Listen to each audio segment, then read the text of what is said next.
Hello there, music lovers, and welcome back to the Woodshed. I just posted this on Instagram.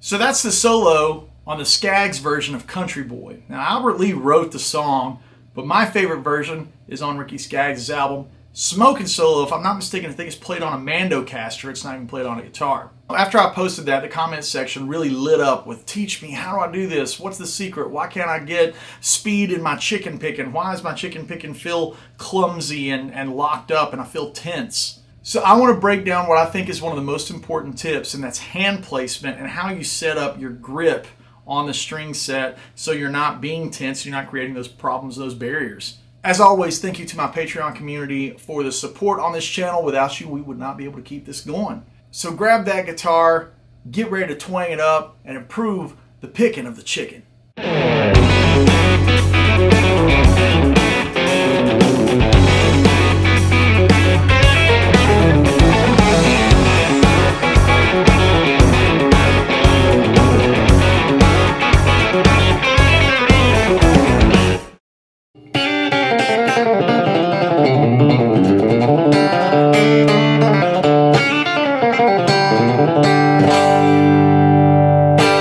So this is going to be a pretty simple concept, but it's going to be a little bit harder to execute and get control over.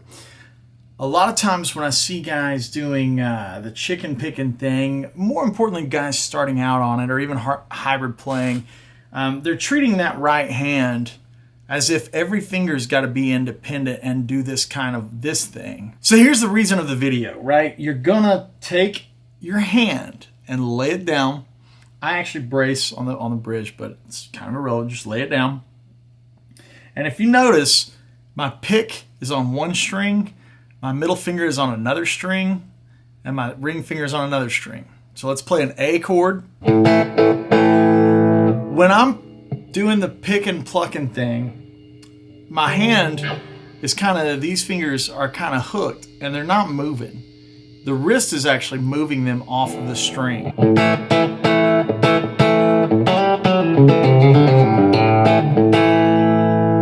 That's how you get that pop and that sass.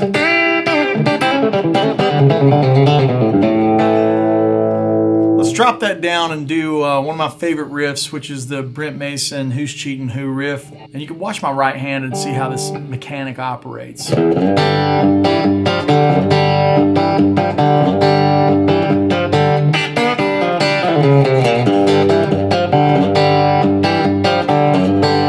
Slow that down now.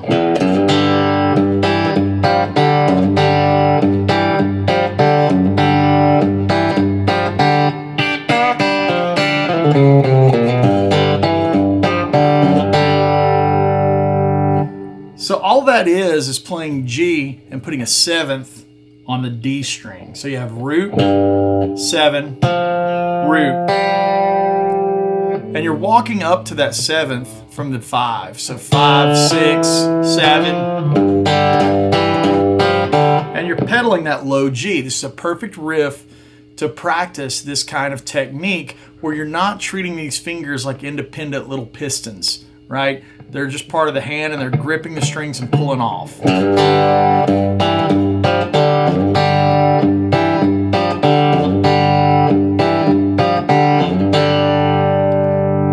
Now when I jump up to the higher string sets to play a lick of any kind,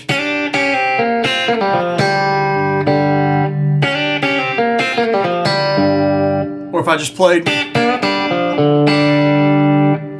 you see all that happens is I take this like static, this home bass position, and I just drop it down to the higher string sets.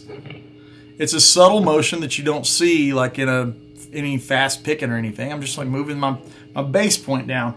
And then I have 3 strings available, right? High E, B, and G.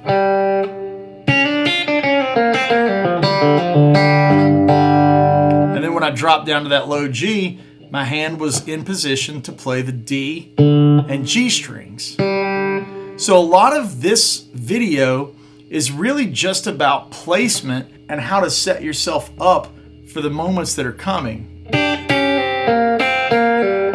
You see, I'm starting to move that hand down.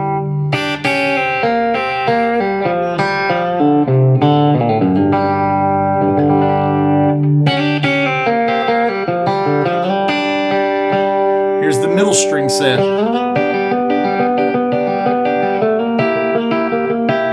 And now I'm going to work it down.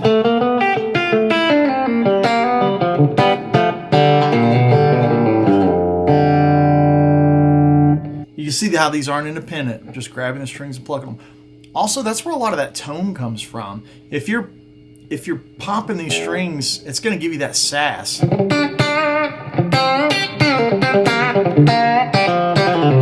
And that doesn't come from finger strength. It actually comes from the wrist doing it.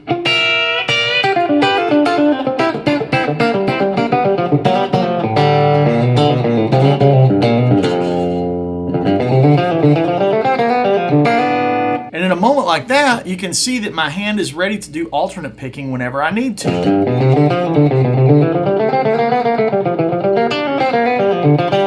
And then when I stop and I'm ready to get some more double stops in, I'm already in place.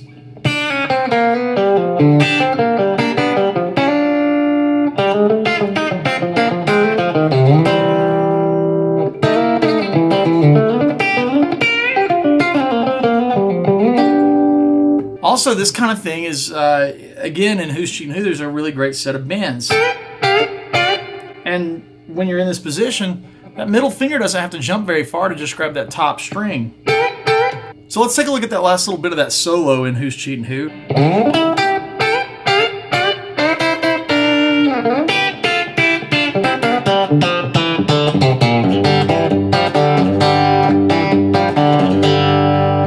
So when I go up, all I'm really doing is looking at a set of triplets that frame the G chord, sliding in.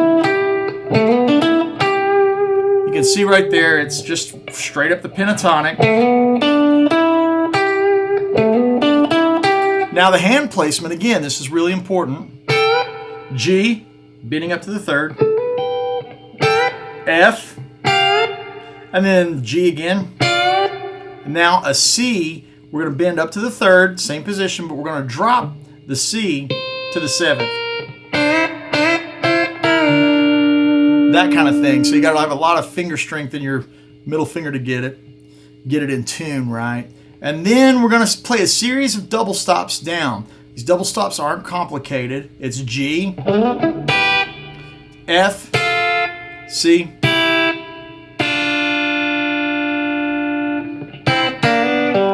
and then that bluesy thing. So you guys should probably play that. We're using those same shapes here.